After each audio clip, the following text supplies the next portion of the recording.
Машина жөндейтін болсаң, ең жақсы жөндейтін сен бол. Сауда істейтін болсаң, ең адал істейтін бол.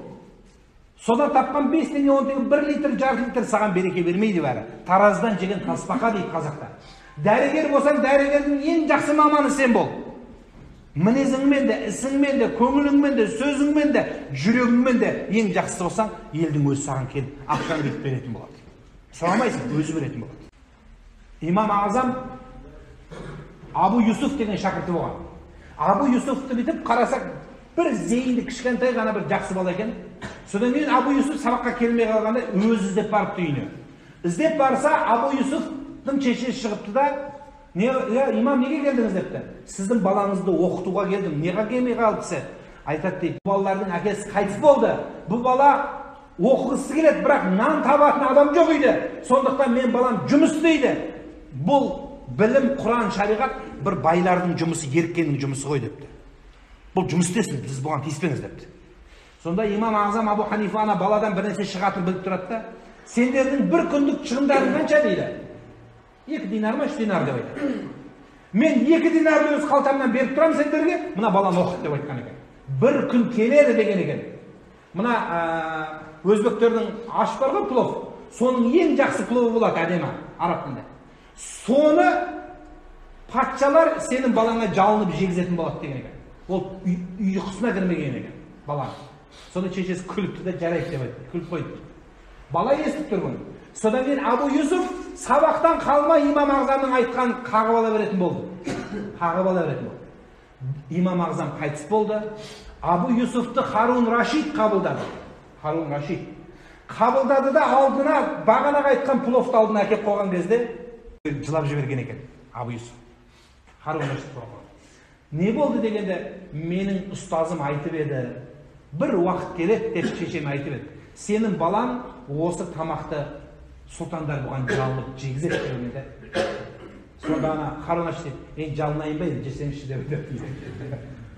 Мен жалынайын сіз жеңіз деп айтады. Міне, көрдіңіз бе құрметті? Сондықтан біз осы Аллах Тағала кәсіпті қай жерден кімге қандай рызық береке беретін болса, соның берекесін беріп қояды. Бұлар ілім дәрежесінен жоғары жеткен. Сіз басқа жағынан жетіңіз. Қол жағынан жетіңіз, хирургиядан жетіңіз, машина жөндегеннен жетіңіз, саудадан жетіңіз. Қай жағынан болса да Аллах Тағала соның берекесін. Сот болсаң, әділ сот дегенге есептейік біз. Біз бір жақсы дәрігерге түсіп қалсақ, анаған бар деп айтамыз. Сол жақсы қарайды, сөзі жақсы. Әйтеуір айтамыз бір жақсылығы.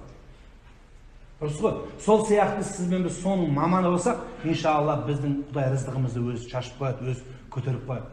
Әділетті болсақ та сол әділеттігіне қараған. Досқа, туысқа, жақынға қарамаған.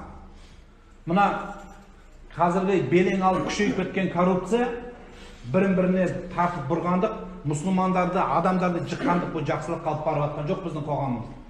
Бұл негізі яһудилерден келіп шыққан дүние.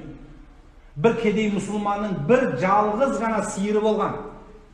Сол сиыр буаз болып туады бұзауын. Сөйтсе ана байдың көзі сөдікті да қызғаншақтық ананың бұзауын тартып алғысы кепті.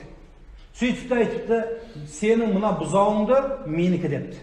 Менің жылқым, бием бұзау туды деген екен. Сөйтсе кедейте сенің есің дұрыс па? Жылқы бұзау туа ма депті. Сотқа барайық депті. Сотқа барып, сотқа бүйтіп бір нәрсені тығып қойса, сотта кітапты ары қарап, бері қарап, туып қалады ау деп айтады дейді ғой. Бұл бұған айтты, сенде еден дұрыс өмесінде жоғарырақ сотқа бар. Жоғарырақ соттың кішкене Алладан иманы, үміті жоғары екен. Сонымен ана бір нәрсені тығып басқанда тоқтаңыз депті. Мен сіздің мына делаңызды бүгін қарай алмаймын депті. Неге деп, неге қарай алмайсың сен деп? Өйткені деп, еркек кісі ғой, менің етек кірім келіп жатыр әйелдер сияқты депті. Сөйтсе анау бай столды бұра қойып, еркектер етек кір көре ме, не айтып тұрсыз деп. Енді сіздің жылқыңыз бұзау туатын болса, біздікі де кеп қалады ғой деп айтады. Сіздің де жылқыңыз туып жатыр ғой деп, бұзауды деп сиырды. Сол сияқты нәрсе болып қалды, құрметті ағайындар. Алла субхана ва тағала сіздер мен біздер сол кәсібіміз, сол тапқан сот болсаңыз да, қайсысы болсаңыз да, әкім болсаңыз, жай адам болыңыз, сіз адалдықпен жасаңыз, кішкене нәрсе сол сізге береке беріп қояды.